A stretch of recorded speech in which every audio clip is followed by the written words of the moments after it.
Welcome to Garden Wise Adventures. My name is Malie and it is an absolutely gorgeous day today. We had a little bit of rain a couple of days ago and it dropped the temperature like 20 degrees. So it's been in the 70s for the last couple of days. The week prior it was in the upper 90s. So I decided today would be the perfect day to show you what I do for my summer pruning. So it's time to summer prune my fruit trees. Now you may ask, what is summer pruning and why is it important? Summer pruning is when you go in, obviously in the summertime. You could do it once or twice in the summer. I typically try to do it in June for sure, and then August if necessary. The purpose of it is to reduce the growth. Now we grow fruit trees to harvest the fruit, but the fruit trees are harvesting sunlight. They take that sunlight, they make energy, they take it down to their roots, and that fuels growth, especially for next year. So what we want to do is we want to keep our fruit trees a little bit smaller, and this is following the principles of the Grow a Little Fruit Tree method. It's a book that I will link down below. What I want to do is I want to reduce the energy going to the roots that's going to fuel growth for next year. Now you may think that's bad for the tree, but the nursery that came up with it, Dave Wilson Nurseries, has done research on that, and it shows that it only reduces the life of a fruit tree by about 5 years. The benefits of this is I will keep my fruit trees at a height where I don't have to use a ladder to prune them or to thin them or to harvest them.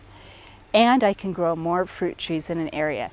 Now I'm going to link up above a video that I made of planting a couple of pluots. Now those pluots have had time to grow. They've filled in really nicely. Plus I pruned a 2-year-old pear. It had a thicker caliper trunk. It was quite thick, and it was a little bit of a worry to me to prune it as short as I did. But there are going to be benefits, and let me show you the growth that happened on both those trees. Now I'll bring you in a little bit closer in just a minute, but I wanted you to see the size compared to me. I'm 5'2". Yes, I'm a short person. But these fruit trees have put on a lot of growth. There's 2 of them in the same hole. We've got a Flavor Supreme pluot and a Flavor King pluot. And I bought both of these to pollinate each other and to pollinate a Dapple Dandy. Now these were planted this spring as bare root fruit trees, and that was the perfect time to prune them the way I did it. So like I said, I have the video linked above that will show you how I pruned those. Now let's show you the pear. This is the pear that I cut. I cut it down by a little more than half. It was only about 2 feet tall by the time. It was a 2-foot tall stump. And this is the amount of growth that it put on. I got very lucky that it put on this amount of growth. It was a very vigorous tree. So it will be okay from now on to use the Grow a Little Fruit Tree method. Now if you're going to be trying to do the pruning on a 2-year-old tree that has a larger caliper, you know, the heavy Grow a Little Fruit Tree type pruning, I would caution you to be very careful. If you do not have a really vigorous tree, it may not come back from that. And let me show you a tree that was heavily stunted by the pruning that I did. Now this is an almond. When I planted it, it was bare root. This is new this year, planted just a few months ago. This is the middle of June and it has not leafed out yet. It's not dead. As you can see, the stem's still green. When you scratch it, it's green. I don't know if it'll leaf out or not. I've heard people say that sometimes they're stunted until mid-August. I'm going to hope for its survival, but I don't know if it's going to happen. So that one was seriously stunted by the pruning that I did. Now it had started to leaf out, you know, just barely started to leaf out when I did the pruning. And what I think I might have done is cut off the growth hormones for the spring. But we'll see if it leaves out, and I'll keep you updated on this one. Let me show you another almond tree that I did the exact same thing to at the exact same time, and it did leaf out. This is my other almond tree, and as you can see, it is far behind the pluots. It was really late in leafing out, but it did leaf out, so it does give me hope for the other almond tree. Now here's a close-up view of the pluots that I'm going to be pruning, and there are very few rules about summer pruning other than doing it in the summer. I'm going to show you how to do it on 1-year-old trees, which is this one. And we're going to count that as a 1-year-old tree. I'm going to show you how to do it on 5-year-old trees that are still growing in. And then I'm going to show you how to do it on mature fruit trees. So we're going to cover all of that in this video, but let's get started with these pluots. Now, as I said earlier, the purpose of summer pruning fruit trees is to kind of reduce the growth. is to harvest some of the energy off of this tree and to actually dwarf the tree. Now, what it's also going to do is reduce the height. So the only rule for pruning these trees is to take off half of the new growth. Now, I can do it any way that I want to. I can grab all these leaves and just chop and take off half of the growth. I can also be very careful and prune it at a node and prune it to the node that's pointing the direction that I want it to grow. But I think what we're going to do is we're just going to chop this one off. We're going to take off half of the growth.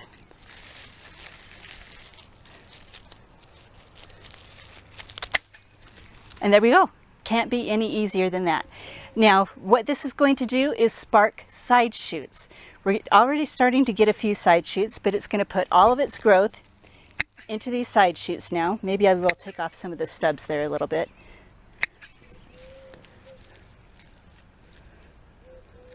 I haven't done that before. It's not really necessary. And then on this one, I'm going to do the same thing, except for I want to keep it the same height as this one, so I'm not going to take off quite as much. So I'm going to individually prune each one of these, trying to keep it the same height. And then the branches that are shorter, I'm just going to tip them. I'm going to take the tips off of them.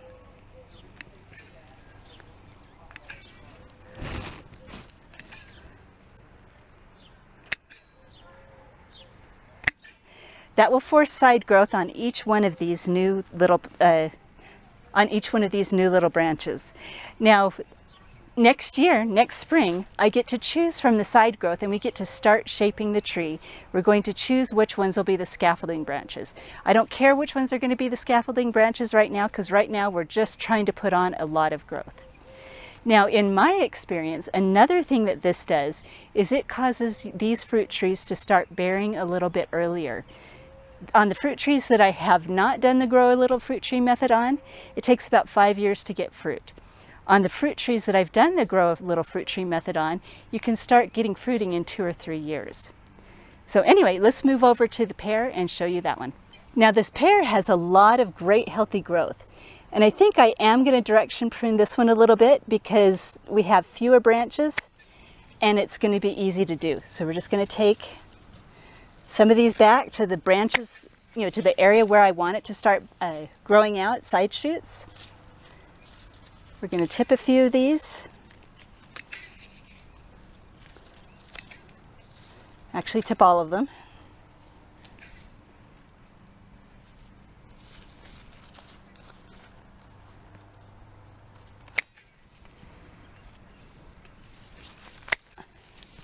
Now let me get you in a little bit closer to show you what I mean by tipping and by taking it to a side shoot. You can see right there is where I made the cut, and this right here is a side shoot. So this is where since I removed the growth point on here, all the growth is going to be put into that side shoot. Now we had little side shoots through here, and I just tipped it right above a leaf node. Here's another one that I tipped right above a leaf node. I left that a little bit long, but we'll fix that another time. And there, that one's pruned. Now in August, if we get a bunch of new growth, I will go back through and do exactly the same thing. I won't take it to this height, but I will take off half of the new growth. And then next spring, I'll go through and shape it. We'll start choosing the scaffolding branches. Now we're with my 5-year-old Dapple Dandy Pluot. This pluot has been put in by me in a spot that isn't really ideal for it. When I planted this pluot, my 2 blue spruces were about half the size that they are now, and I thought that they would grow a lot slower, but they've really shot up in growth and they're closing in on this little pluot. So I'm going to keep it alive as long as I can. What I might do later, in a couple of years, is graft one of these Dapple Dandies onto one of the other pluots if it looks like I'm going to lose this. But right now, as you can see, we've got a lot of growth that we've got to cut back. I've been trying to keep this pluot quite short. Now it is on a standard rootstock and it is about 5 years old. So let's go through and show you how I'm going to summer prune this tree. Now this tree we're not going to cut back by half because it's basically the size that I want it. What we're going to do is just take it back so that I'm happy with the size that it is. I'm not going to pay attention to which way the branches are pointing because we're going to reshape this one again in the spring. So we're going to take that one off there.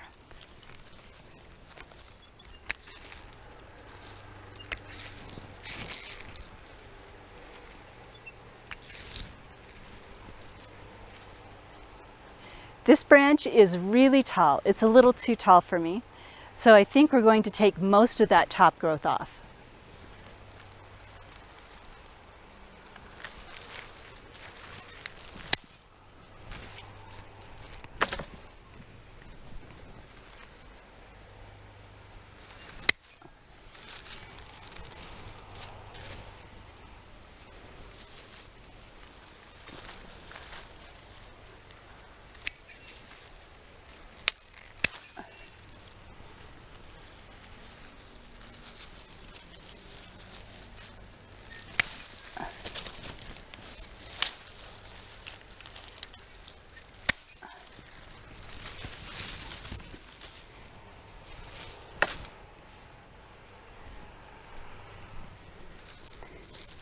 We're going to tip this little one.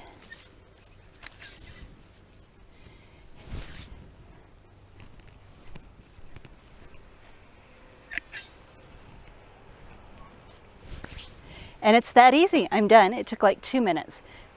So let's get you in closer and show you what it looks like. So this tree is about, a little over 5 feet tall, about 5.5 feet tall, and this is the height that I want to keep it. So as you can see, I did pay attention to where the nodes are because this is a mature tree. So I cut it right above this branch right here. So the growth is going to be forced out that way. Cut it above this one. And I think we'll probably have to remove one of these 3 branches in the spring because they're getting too crowded there. But we're not going to worry about that now because this is just summer pruning to help dwarf the tree, remove some energy, and reduce the height. Now here is my orchard, and I am not going to be summer pruning every tree out here, mostly because they're very young. But for example, these are my columnar apple trees. I've got a North Pole and a Scarlet Sentinel, and these naturally grow in a very narrow columnar form. So I am not going to be pruning these until they get higher than I want them to get. And once they get taller than I want them, then what I will do is I will go down, like happened right here, and prune it to some side shoots. But I'll probably let these apple trees get a bit taller than the rest of mine. My cute little pomegranates have leafed out. Those I am not going to prune at all. I'm wanting these to form mature woods so that they're better able to handle our winters. This is a hardy pomegranate. This one's a Kazaki. And it grows more like a shrub. So we're not going to be summer pruning this one. We're just going to do size control when it gets to be the size that I want it, and once I understand whether or not it's going to survive our winters.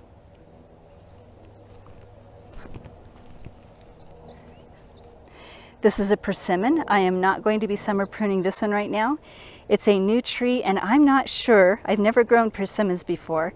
I don't know how well they tolerate the summer pruning. So I'm going to let this get some maturity on it, let it survive the winter, and what I might do is just keep it the size that I want it. So, next year or the year after that, whenever it starts going beyond where I want it, then I'll probably just prune it off to side shoots.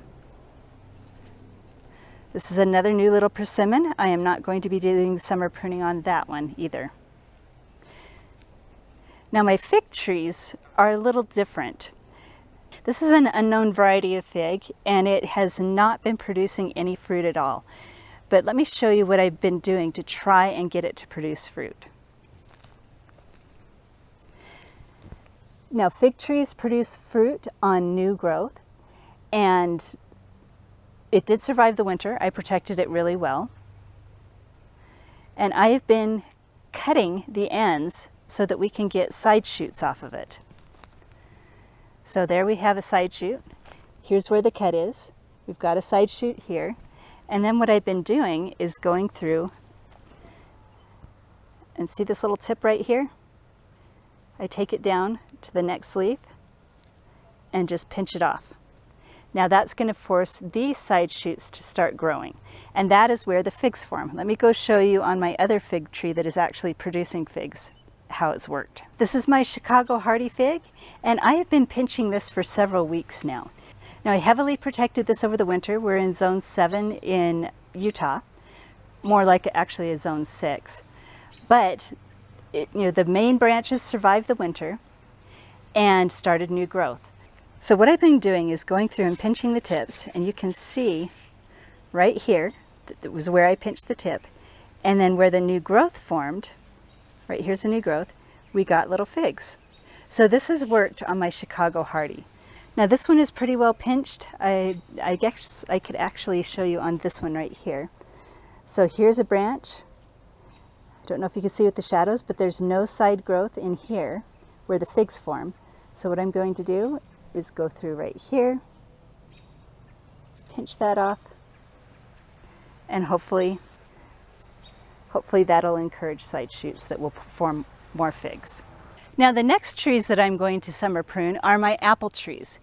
Now apple trees are different than peaches and pears. You can only take off about 25%, especially in the spring. If you take off more, it forces the growth hormones to push out really tall branches. And that's what happened to these last year. Last spring they got pruned really heavily and they threw up huge branches. So what I need to do now is I'm not even going to pay attention to where I'm cutting. I'm just going to reach up as high as I can and take the tops off of these branches. Now what I want to do with this one is just reduce the growth without sparking more new regrowth. So that's why I'm doing this in the summer. So let's get started with that. Now when I prune trees, when I prune my mature trees that I'm using the Grow a Little Fruit Tree method on, the way I determine the height is how far can I reach without having to use a ladder to prune, and that's the height that I prune it to. This branch right here is a little bit in the way. I'm not so much worried about the height on that, it's just the width that is getting in my way. So I'm just going to take off the new growth on this one, and now we're going to work on the taller ones.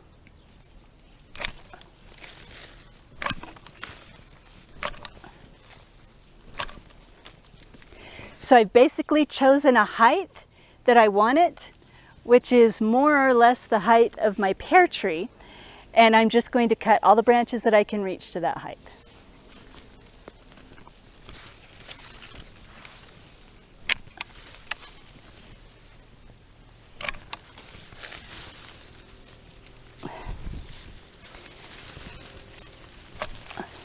And there we have it. It did take about a half an hour to do it.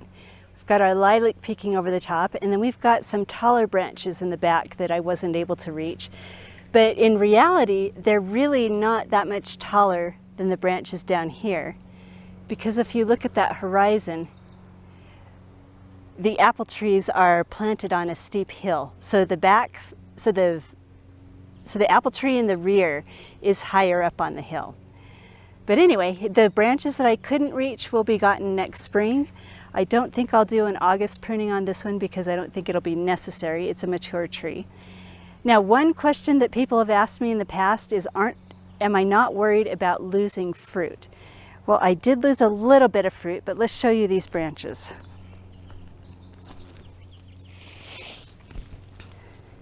This is one of the branches that I cut off, and most of this is new growth. So right here, let's see if I can get a good view of it. Right here, I don't know if you can tell where the darker wood changes to the lighter wood. That's this year's growth since May or April, whenever it broke dormancy. The rest of this was last year's growth. Apples do not form on new growth, they form on old spurs. And there are no, well actually right here is a spur. This is a spur. There's no apples on it this year, but there might have been apples on it next year. So because I'm cutting off mostly new wood, I'm not losing apples.